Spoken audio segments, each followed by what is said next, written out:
Hi, Marino here, and welcome to week 2 of Basecamp. I'm so excited to have you all here today, and I've been super hyped since yesterday, just hearing everyone's stories and all the insights and all the experiences that you've had from doing the exercise that Zach had asked you. And I just want to honor you for putting in the work and digging up all of those insights, no matter how painful they were. And so, what we have prepared for you this week is we want to focus on your patterns of focus. And the way that we structured this is I'm going to go through a brief lecture, if you will, and then every single day I'm going to release exercises for you to go. And because we not only want you to dig deeper, but we also want you to have multiple references. And I feel like you really understand something when you're able to look at it from different perspectives. And so every day you'll have a different exercise that will get you to look at it from a different angle so that you are not only focusing on your patterns, but you're focusing on the patterns of other people. And it'll give you a better insight into what that means. And so we're going to get started with the six human needs, Tony Robbins' model of the six human needs. And I know that a lot of you are familiar with the six human needs, so I'm going to go through like a brief summary of them just to give us a reference so that we can get into the concepts that I want to share with you. And my hope for you is that you'll be able to kind of see how this has had a huge impact in your life, and you've been doing it all your life. And now it's about taking control of that same mechanism and making a few shifts that can make all the difference, because all that we do have is our experience of the world, and you'll understand what I mean by that when we finish up here. And in particular, by understanding how stories work and what they actually mean in our lives. And so, getting started with the six human needs. So the first need is our need for certainty, our need to feel secure, to feel certain, to be able to predict the future. And people meet these needs through many different behaviors, such as through their faith or by going to school and getting a certain job, just knowing that they'll have a particular job that can provide them the financial stability. There's all of these different ways that people can meet that need, and it's our need for certainty. The second one is our need for uncertainty or variety, to change things up, to kind of go on an adventure and feel something different, to feel different emotions and to try new things. That's another need. And people do this through different ways. They can travel the world. They can meet these needs by not so great ways of, like, drinking or doing drugs or doing other things like that. But essentially, it's just a change in the way that they emotionally feel. The third human need is our need for significance, or to feel unique, to feel like we matter to the world. And people meet these needs through different ways. They meet it by having more money than anyone else, by having nicer things than anyone else. They can meet this need by providing the most value to the people in their lives. So that's the third human need. The fourth human need is loving connection, which is our need to connect with other people, and not only in intimate relationships, but even in our friendships or even with our coworkers. It's the need to. It's the reason why we go on dates with our friends, and we listen to their stories, and we get together so that we can connect with one another. And then our fifth human need is our need for growth, to show that we are always advancing and making new strides and building momentum in the direction that our lives are growing, and that we're learning and we're expanding, that we're not shrinking and that we're not dying. And then the sixth human need is contribution, which is our need to feel like it's about more than just us, that there's a bigger world out there and that we can contribute to them. And we do this through multiple ways. We can do this by charities, which is the reason why charities exist. If we didn't have this need, there would be no charities, because no one would give them any money. We can meet this need by mentoring someone or helping someone through something when there's nothing in it for you, just to be able to contribute and give something to that person. So as you can, so there are different ways in which we can exhibit these behaviors, and these are all just like emotions that we're trying to meet. And so if you look at all of these behaviors, uh, you can see that there's particular patterns in these behaviors, and we call these patterns vehicles. And vehicles are just patterns of specific behaviors that are based on the things that we focus on.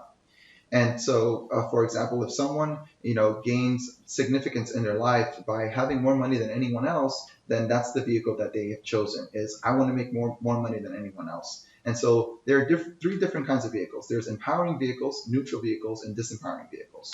We'll look at disempowering vehicles first. So what makes a vehicle a disempowering vehicle? A disempowering vehicle is a vehicle that, even though it's allowing you to meet your need in the moment, it's not sustainable. It's not good for you long term. And an example that I can give you is, if you look at people who smoke cigarettes, what it does for some people, it allows them to feel certain. and whenever they get stressed out or anxious, they pull out a cigarette because it calms them down and it gives them a false sense of certainty. So even though it allows them to calm down in the moment and allows them to deal with whatever it is that they're dealing with, it's a way for them to meet their need, but long term, it's killing them. So that's obviously a disempowering vehicle. The second condition for a disempowering vehicle is one that, although it allows you to meet one need, it takes away from another need. So an example that I can give is if you look at someone who easily gets angry, and that anger gives them again a false sense of control. They feel like everything is out of control, and they get angry. It makes them feel certain, and makes them show up in a certain way. And even though it gives them control, and they're able to solve their problem in that moment, it gives them that certainty. The people around them really don't want to spend a lot of time with them because they're always upset and they're always angry. And so it starts to create this distancing from the people that are in their lives. And so then once they come down from their whole anger and they realize that they don't have that connection with other people, then those are the kinds of people that say, oh, I didn't mean to say the things that I said. I'm really sorry, this and that. And they pull you back in. And then something bad happens and then they get angry and they start screaming again. So there's this like vicious cycle that they're going from, being angry to being sorry and trying to get you back in their life. So a disempowering vehicle is one that, even though it meets one of your needs, it takes away from your other needs. A neutral vehicle is just a vehicle that really doesn't expand you. It only really serves, one of your needs, and it doesn't cause much growth. And it just keeps your baseline. Now, an empowering need is a vehicle that not only allows you to grow and expand and feel deep sense of fulfillment and happiness, but it also allows you to meet multiple needs within the same vehicle. So an example that I can give you is if I said, I want to be the most significant person in my family. I want to be able to provide the most for my family. I want to be able to love my family unconditionally more than anyone else. I want to be able to add the most value to them. That vehicle will not only allow me to feel significant, but it will also allow me to grow and contribute and to be able to have a deep, meaningful relationship with my family, which will give me a lot of connection in return. Same thing in your career. If you're not focused on being significant in your career just by making more money or just by having like one of the top positions, if you're focused on how can I add the most value here, then you can say, you know what, I am certain that I will always show up and bring the most value to anyone who's here, and I can give you certainty in how you show up. It can give you the significance because everyone's going to be coming to you because you're going to be the expert. It's going to give you the connection with everyone else as well. And it'll meet all your needs, and it'll also cause you to grow because you'll have to learn new skills to be able to continuously add value in people's lives. And then also it's contribution, right? Because now you have all these skills, so then it becomes easy for you to be able to help other people. It doesn't become a huge burden. So that's an empowering vehicle, one that is able to be able to meet multiple needs at the same time and also cause you to grow. Now that you have an understanding of what vehicles are, now you can audit yourself. But before you audit yourself, I want you to take into consideration what creates vehicles in the first place. And I think that this really allows you, it gives you a practical perspective, because I believe that practicality is much more important than understanding, because what's the sense of understanding something if you can't use it? So our vehicles are created from the things that we decide to focus on, or the things that we have been conditioned to focus on. And these conditions come from three different places. The first is our upbringing, our parenting. When we're growing up, we don't know what to focus on to get our outcome. And our parents come along and they kind of teach us. So for example, you're trying to put shoes on and then they come over and they're like, oh no, like this is a left foot and this is a right foot. And then you're supposed to do this and whatever. And you're like, oh, okay, I got to pay attention to this. Or for you ladies, you're putting on different shoes and you're putting on a dress and everything else. And then your mom comes over and says, oh, like that dress doesn't match with those shoes. And you're like, oh, they have to match. And then you start to learn what it means for things to match. And so they've kind of have conditioned to tell you like what you need to focus on. So like next time you go to find shoes about what you want to wear, you're like, well, what would match this? And so like that's what you would focus on.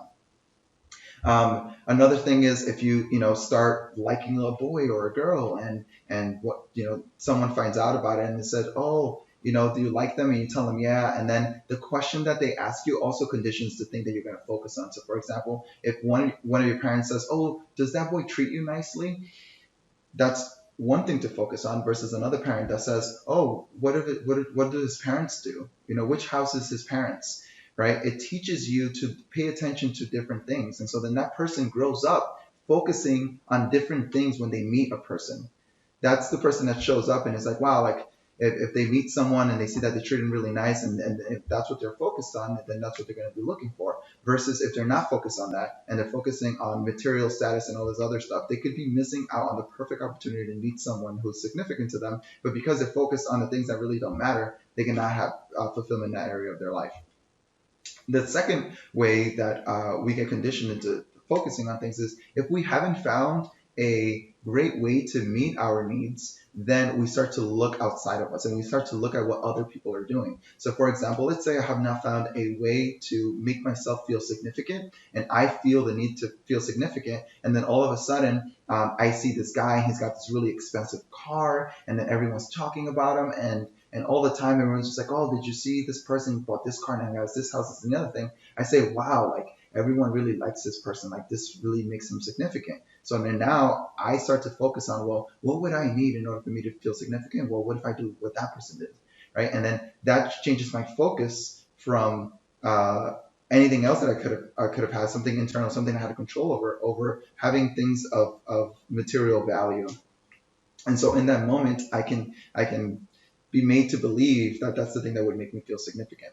And then the third way that we are conditioned to focus on different things is through stories. Stories are just patterns of things that we focus on. And I'll give you an example. When I was a waiter, I remember I was asked to set a table. And I didn't really know where everything went, so I just tried my best. And after I finished everything, there was this other waitress that was my friend, and I had walked up to her and I asked her, I said, hey, I finished serving my table. Could you check it to make sure that everything is in place? And she comes over, she looks at the table, she's like, no, like your glasses are wrong. And we had 3 different kinds of glasses. We had a water glass, a wine glass, and a champagne glass. And she says, you see, you're supposed to put them where the one that the person's going to use first goes in the front. And I was like, oh, like I didn't know that. And so now I've told you this story. So it has controlled your focus. So now if you walk into one of these places and you see a table set, you're going to look at the glasses and you're going to look for the champagne glass and you're going to notice that it's in the front. And if there's no champagne glass, what are you going to ask yourself? You're going to say, oh, whatever glass it's up front is the first glass that they're going to use. So that's what we do. When we hear a story, it creates these associations and these patterns of focus for us to realize. And so that when we enter into uncertain moments, we do the thing that we think is the most applicable to that pattern that we've experienced in the past. And so there are all these stories, and these stories then create the things that we focus on and we take away from them. And so there's a lot of things that we choose to focus on, and if those are the things that we're focusing on, then they create the vehicle. So for example, if I'm always looking at material things and those are the things that I'm focusing on, then I'm going to create a vehicle of how can I make more money than anyone else, because that will make me significant. So before you go down and you start breaking down like all of the different vehicles and why you're using those vehicles and everything else, ask yourself the question, what am I focused on? And where does this pattern of focus come from? Was it my parents? Was it the question that my parents was always asking me? Instead of asking me if I felt good every day, asking me different questions of like, did I put on my makeup? Or am I doing good at a certain sport, or those kinds of things? Because those are the things that now you're paying attention to. And if you're not meeting the objectives in which they presented for you, then you don't feel worthy. And so that's what defines the vehicles that you choose. So with all said and done, what we want with all of this is for you to take into account and digest all this information and pay attention to and ask yourself, what are the things that I focus on and what do they mean for me? And you will see how obvious it is for the vehicles that you've chosen to meet your needs in that area of your life. So the interesting thing about our needs is that we all value them differently. There are people that are more certainty driven, people that are more uncertainty driven, people that are more significance driven, people that are more growth or contribution oriented. And the reason why that happens is it really depends on all of the patterns of focus that they've had growing up. So for example, if you grew up in an uncertain environment, there was a lot of violence, then what you were focused on, you were trying to find stability. You were trying to find certainty amongst the chaos. And so you were constantly looking for things that were certain in order. And so that was the pattern that you were running. And so now that you're removed from that environment, you're still running the pattern of constantly looking for certainty. So what that does is it makes certainty one of your top needs that you need to go to more often because of the environment that you grew up in.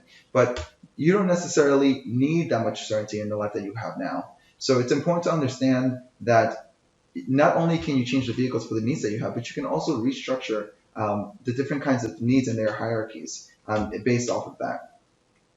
So what I would like for you to do is to kind of think back to, well, when I was younger, what were the things that I was focused on and what was I trying to get out of them? And is it necessary for me to continue following those patterns of focus and creating those vehicles for myself? Because it may not serve you today.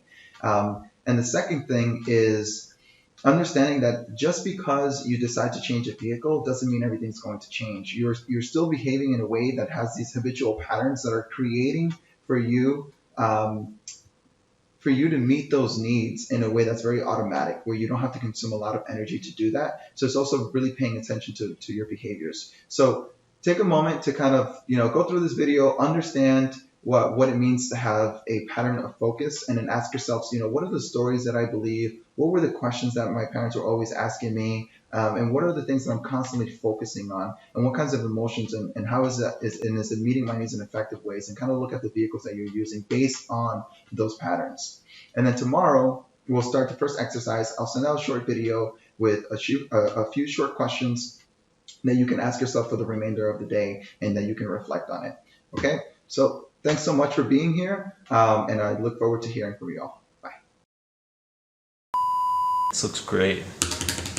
All right, we're taking it from the top. Okay. So now that you understand vehicles, take into consideration, what is it? Take into consideration, how are we doing on time? Good. We're at 6:25. Okay, need a little break.